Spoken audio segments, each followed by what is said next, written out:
Olá pessoal do Me Salva, dando sequência aqui à nossa série de aulas do pré-cálculo, vamos falar nessa aula aqui um pouquinho das funções injetoras, sobrejetoras e bijetoras. Bom, a primeira delas e a mais fácil é a função injetora. Tá?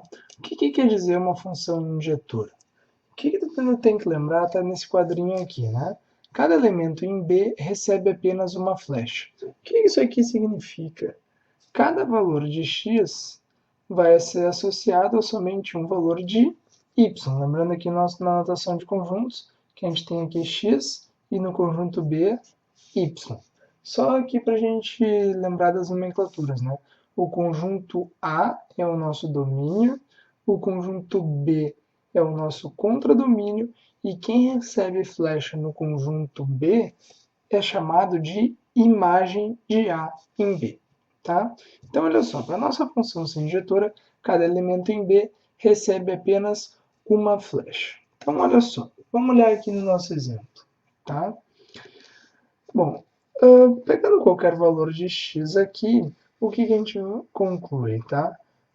Se a gente traçasse retas horizontais através desse gráfico, nós vamos perceber que ele cruza somente, todas essas retas vão cruzar apenas uma vez. Tá? Cada reta cruza apenas uma vez pelo gráfico vermelho. Então vamos parar para pensar o que isso significa, certo? A cada valor de x que nós temos nesse gráfico é associado a somente um valor de y. Um mesmo valor de x, diferentes valores de x não vão associar valores de y igual. O que é o contrário nesse outro gráfico que a gente tem aqui do lado.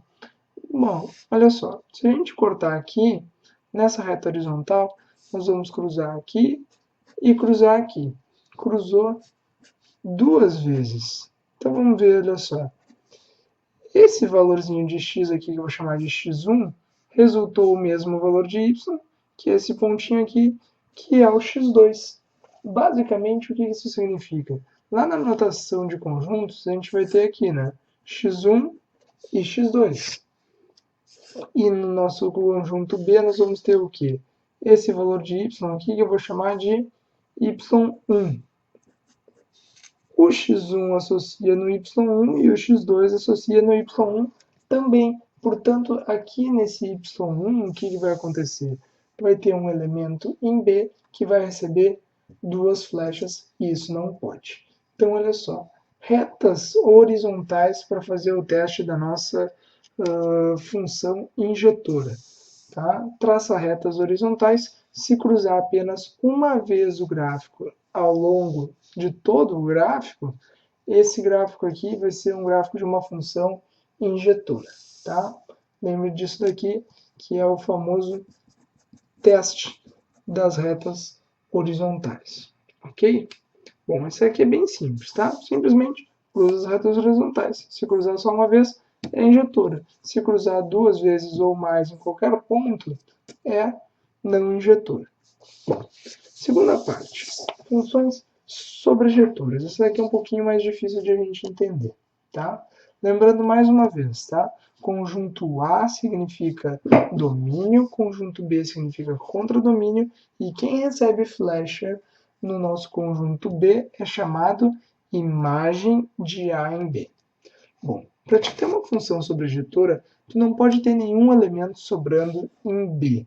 Basicamente, a tua imagem vai ter que coincidir com o teu contradomínio. Então eu já coloquei aqui para vocês, né? O contradomínio vai ter que ser obrigatoriamente igual à tua imagem, a fim de que tu tenha uma função sobrejetora. Vamos enxergar isso daqui? Olha só, nós temos duas funções aqui. Nessa primeira aqui, o nosso domínio são os números reais e a nossa imagem é os números reais. Basicamente, todo esse eixo y aqui tem imagem do nosso gráfico, da nossa função f, vamos colocar aqui. Tá? Então, olha só, para cada valor aqui do nosso gráfico, o que vai acontecer? Todos esses valores aqui vão ter um número correspondente a y, certo? Se todos esses valores aqui vão ter, qualquer ponto no gráfico vai ter um valor correspondente para y, e esse comportamento vai se repetir dos confins do infinito negativo até o infinito positivo, todo esse gráfico aqui vai estar, todos os valores, os pontos desse gráfico vão ter um valor de imagem correspondente. Então, olha só, basicamente não sobra ninguém na nossa imagem. A nossa imagem são os reais. Porém, aqui, olha só, eu escrevi aqui imagem, tá? Eu vou trocar aqui para contradomínio para ficar mais correto. Contradomínio, que vai ser igual aos nossos números reais. Então, olha só, o que a gente tem que ver nesse outro gráfico aqui? Bom, essa parábola aqui tem o domínio dos números reais, pois todos os x vai do x negativo até o x positivo, todos os números reais. Agora, no nosso contradomínio, se o nosso contradomínio é os reais, significa que a gente tem todo o eixo y para percorrer com valores do nosso gráfico. Porém, vamos parar para pensar um pouquinho. Esse gráfico aqui associa valores, os pontos desse gráfico, somente em uma parcela do nosso eixo. E a gente pode dizer exatamente onde ele está. A partir aqui do vértice para cima, nós vamos ter a imagem da nossa função, certo? Se nós vamos ter a imagem da função somente para cá, toda essa parte aqui que ficou para baixo, que também é o nosso contradomínio, o que acontece? Não tem, está sobrando. E se está sobrando, isso daqui caracteriza para a gente uma função não sobrejetora. Basicamente, o que a gente precisa? A gente precisa ter o contradomínio e a imagem exatamente iguais. Bom, a imagem, quem é a imagem da f? A imagem da f é onde tu projeta o teu gráfico em relação ao eixo y. Nesse gráfico aqui, esse primeiro, dos confins do infinito negativo até os confins do infinito positivo, todo o valor do gráfico, todo o valor de y no gráfico vai ter um valor, todo o valor de x correspondente vai ter um valor de y. Então, o que acontece? Tá? Exatamente, o nosso contradomínio e a nossa imagem vão ser exatamente iguais. Nosso contradomínio aqui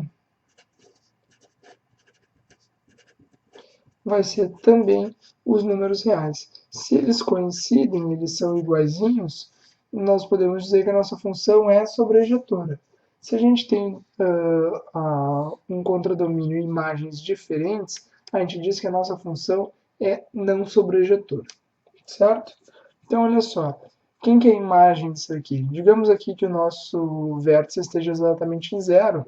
A imagem dessa função aqui seria de zero fechado até mais infinito, ok? Ou seja, daqui para cima. E, logo, o nosso contradomínio seria diferente da nossa imagem. Então, essa função aqui seria não sobrejetora. Essa função aqui é sobrejetora. E essa outra aqui, não, certo? Tem que tomar um cuidadinho com esse daqui, que é um pouco mais difícil, certo? Então, basicamente, se tu lembrar que o contradomínio tem que ser igual à imagem e que isso, em palavras, significa que não pode sobrar nenhum elemento em B, como aconteceu nesse caso aqui, que tem esses elementos do contradomínio sobrando, então, isso daí vai caracterizar a nossa função sobrejetora. E agora, para encerrar aqui, bem simples, né? O que é função bijetora? A função bijetora é a função que é sobrejetora e injetora ao mesmo tempo, tá? Ao mesmo tempo. Tranquilo, gente? Então agora sigam para a nossa aula de exemplos, para que vocês possam fixar esses conteúdos. Lembrando que vocês podem nos visitar no site www.mesalva.net e também nas redes sociais. Muito obrigado e até logo!